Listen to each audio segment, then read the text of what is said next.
नमस्कार दोस्तों, कैसे आप सभी? उम्मीद करता हूँ आप सभी अच्छे होंगे। दोस्तों, आज की इस वीडियो में हम लोग जी के कुछ महत्वपूर्ण प्रश्नों को डिस्कस करेंगे जो कि एग्जाम में बार-बार पूछे जाते हैं। तो चलिए शुरू करते हैं, देखते हैं पहला प्रश्न। देखिए पहला प्रश्न है, सरहुल किस राज्य का लोकप्रिय जनजातीय नृत्य है? असम का, सिक्किम का, झारखंड का या छत्तीसगढ़ का? तो इसका right answer option C Jharkhand का है। इसका right answer option C Jharkhand का। अब देखिए सरहुल किस जनजाति द्वारा मनाया जाता है? तो उरांव जनजाति द्वारा मनाया जाता है। उरांव जनजाति द्वारा मनाया जाता है और ये एक नववर्ष का त्यौहार है और हिंदू के महीने के चैत्र महीने में मनाया जाता है और अमावस्या के 3 दिन बाद मनाया जाता है और ये वसंत ऋतु का आगमन का भी यानी शुरुआत का भी उत्सव है। चलिए अगला प्रश्न देखते हैं। देखिए अगला प्रश्न है, प्रसिद्ध ज्वालामुखी पर्वत क्राकाटोआ निम्नलिखित में से किस देश में स्थित है?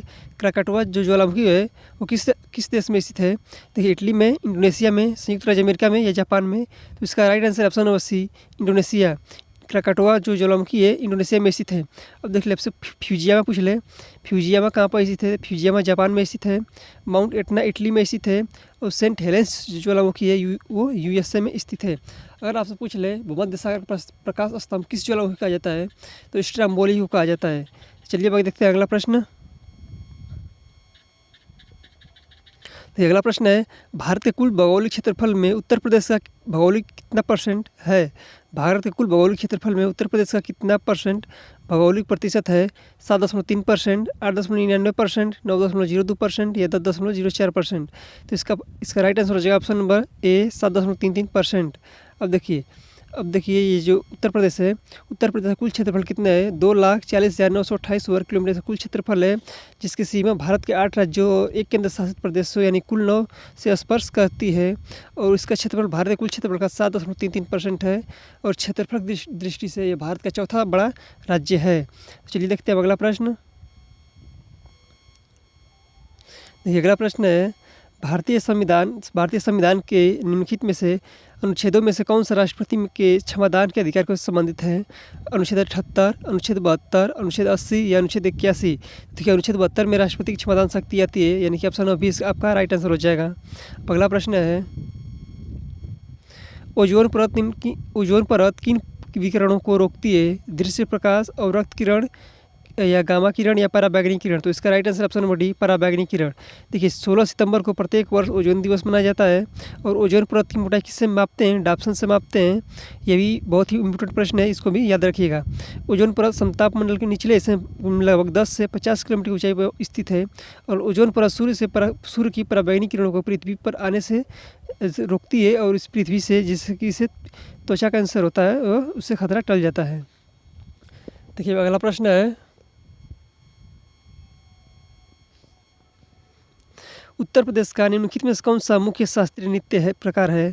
निम्नलिखित में से उत्तर प्रदेश का कौन सा शास्त्रीय नृत्य है? कुचिपुड़ी, कथक, भरतनाट्यम और कथकली? तो इसका right answer option B Kathak जो उत्तर प्रदेश का शास्त्रीय नृत्य है। अब अगला प्रश्न है,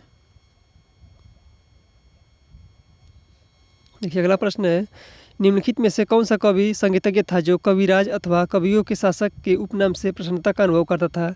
यानी कि आपसे पूछना क्या चाह रहा है, निम्नलिखित में से कौन सा कवि था, कौन सा सम्राट था जिसका नाम कविराज था? चंद्रगुप्त, समुद्रगुप्त, स्कंदगुप्त या उपरोक्त कोई नहीं? तो इसका राइट आंसर ऑप्शन है बी समुद्रगुप्त को किस नाम से जाना जाता था? कविराज या इसके भारत का नेपोलियन के नाम से भी जाना जाता था। देखिए गुप्त काल के जो उत्कर्ष काल था वो स्वर्ण काल कहा जाता है और B.S. स्मिथ ने भारत का नेपोलियन कहा है किसे? समुद्रगुप्त को B.S. स्मिथ ने भारत का नेपोलियन कहा है। इसने महाराजा धीराज की उपाधि धारण की थी। महाराजा धीराज की उपाधि किसने धारण करी थी? तो समुद्रगुप्त ने करी थी। चलिए अगला प्रश्न देखते हैं, सत्यमंगलम टाइगर रिजर्व कहाँ पर स्थित है? तो सत्यमंगलम जो टाइगर रिजर्व है तमिलनाडु में स्थित है, यानी कि ऑप्शन नंबर डी इसका आपका राइट आंसर हो जाएगा। चलिए अगला प्रश्न है, भारत के प्रथम परमाणु रिएक्टर का नाम क्या है? अप्सरा, कामिनी, रोहिणी या उर्वशी? तो आपका राइट आंसर हो जाएगा ऑप्शन नंबर ए अप्सरा। भारत का प्रथम परमाणु रिएक्टर अप्सरा है। अब देखिए भारत का प्रथम परमाणु रिएक्टर अप्सरा है। इसकी शुरुआत कब हुई थी? 4 अगस्त 1956 ईस्वी को किया गया था और इसे भाभा परमाणु अनुसंधान केंद्र द्वारा ब्रिटेन के सहयोग से बनाया गया था और ये कहाँ पर स्थित है? महाराष्ट्र में स्थित है। चलिए आगे देखते हैं, 12वीं पंचवर्षीय योजना की अवधि थी कब से कब तक थी? तो आपका right answer option number C 2012 से 2017 तक 12वीं पंचवर्षीय योजना की तिथि थी। इसकी थीम क्या थी? तीव्र अधिक समावेशी और सतत विकास इसकी थीम थी।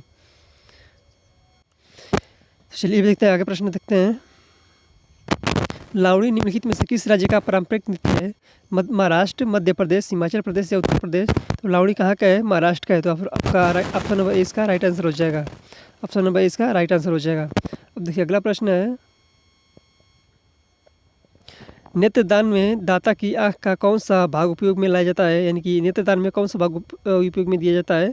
कार्निया, रेटिना, लेंस या परितारिका? तो आपका राइट आंसर हो जाएगा ऑप्शन नंबर ए कार्निया। नेत्रदान में कार्निया को दान किया जाता है। देखिए कार्निया का दान दिया जाता है। और रेटिना का कार्य क्या होता है? चित्र को ग्रहण करना होता है, रेटिना कार्य होता है। और आँखों में आपसे पूछ ले कौन सा लेंस होता है? तो उत्तल लेंस होता है आँखों में। चलिए आगे देखते हैं। भारतीय संविधान सभा का गठन किया गया था क्रिप्स प्रस्ताव के अंतर्गत, कैबिनेट मिशन योजना के अंतर्गत, भारतीय स्वतंत्रता नियम के अंतर्गत या माउंटबेटन योजना के अंतर्गत? तो आपका राइट आंसर हो जाएगा ऑप्शन बी कैबिनेट मिशन के अंतर्गत। देखिए यह मिशन कब भारत आया था? तो 24 मार्च 1946 को दिल्ली पहुंचा था और अपनी योजना 16 मई 1946 ईस्वी को प्रस्तुत किया था। ये बहुत ही इंपॉर्टेंट डेट है, इसको याद रखिएगा क्योंकि बार बार परीक्षा में पूछी जाती है। देखिए अगला प्रश्न है, कौन सी नदी उड़ीसा के तट पर डेल्टा बनाती है? गोदावरी, नर्मदा, ताप्ती या महानदी? आपका राइट आंसर है option number B Mahanadi. Mahanadi की लंबाई कितनी हुई आपसे पूछ ले? 851 किलोमीटर इसकी लंबाई है। और छत्तीसगढ़ के रायपुर जिले में सिहाव पहाड़ी से उसका उद्गम स्थल है। यह भी पूछा जाता है बार बार, इसको भी याद रखिएगा, सिहाव पहाड़ी से इसका उद्गम स्थल है। ठीक है, चलिए अब अगला प्रश्न देखते हैं। निम्नलिखित में से भारत के शेयर बाजार के कार्य को नियंत्रित करता है? फेमा, सेबी या MRTP या उपरोक्त में से कोई नहीं? तो इसका right answer option number B SEBI. देखिए अब इसकी स्थापना कब हुई थी? इसकी स्थापना बहुत पूछी जाती है। 12 अप्रैल 1988 को हुई थी इसकी स्थापना। और इसके संवैधानिक दर्जा यानी कि वैधानिक दर्जा कब दिया गया था? तो 30 जनवरी 1992 को दिया गया था। इसका मुख्यालय कहाँ पर स्थित है? मुंबई में स्थित है। ये तीनों जो प्रश्न है ये बहुत इंपॉर्टेंट है, इसको याद रखिएगा। चलिए अगला प्रश्न देखते हैं। देखिए अगला प्रश्न है, ऑपरेशन फ्लड क्या है? तो ऑपरेशन फ्लड जो है दुग्ध उत्पादन से संबंधित है, यानी कि ऑप्शन नंबर सी इसका राइट आंसर हो जाएगा। इसकी शुरुआत कब हुई थी? 1970 में इसकी शुरुआत हुई थी, जिसके कारण भारत विश्व में इसका प्रथम स्थान है दुग्ध उत्पादन में। ठीक है, तो अगला प्रश्न चलिए देख लेते हैं। ATM का पूर्ण रूप क्या होता है? तो ऑटोमेटेड टेलर मशीन इसका पूर्ण रूप होता है, यानी कि ऑप्शन नंबर ए में इसका राइट आंसर दे रखा है। तो ऑप्शन नंबर इसका राइट आंसर हो जाएगा। देखिए आपसे पूछेगा साधारण नमक में रासायनिक यौगिक होता है तो क्या होता है? सोडियम क्लोराइड होता है, यानी कि ऑप्शन नंबर डी इसका राइट आंसर हो जाएगा। NaNaCl होता है सोडियम क्लोराइड, साधारण नमक। चलिए अगला प्रश्न देखते हैं। वर्तमान समय में भारतीय संविधान के अंतर्गत संपत्ति का अधिकार है, कैसा अधिकार है? मौलिक अधिकार है, नैतिक अधिकार, वैधानिक अधिकार या उपयुक्त में से कोई नहीं? तो इसका राइट आंसर ऑप्शन बी वैधानिक अधिकार है। देखिए 44वें संविधान अधिनियम 1978 द्वारा संपत्ति के अधिकार को संपत्ति अधिकार को जो मूल अधिकार की श्रेणी से हटाकर क्या कर दिया गया?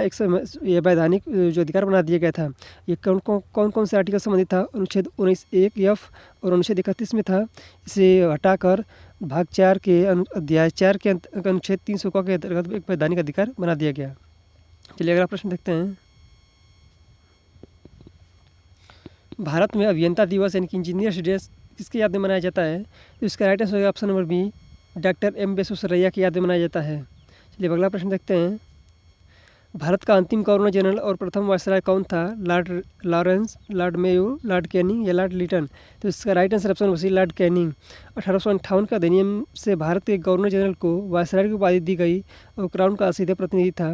लॉर्ड कैनिंग भारत का अंतिम गवर्नर जनरल तथा प्रथम वायसराय बना। तो आपको ये वीडियो कैसी लगी अपना कमेंट सेक्शन में जरूर बताएं, और वीडियो अच्छी लगी तो वीडियो को लाइक और चैनल सब्सक्राइब जरूर करें। धन्यवाद।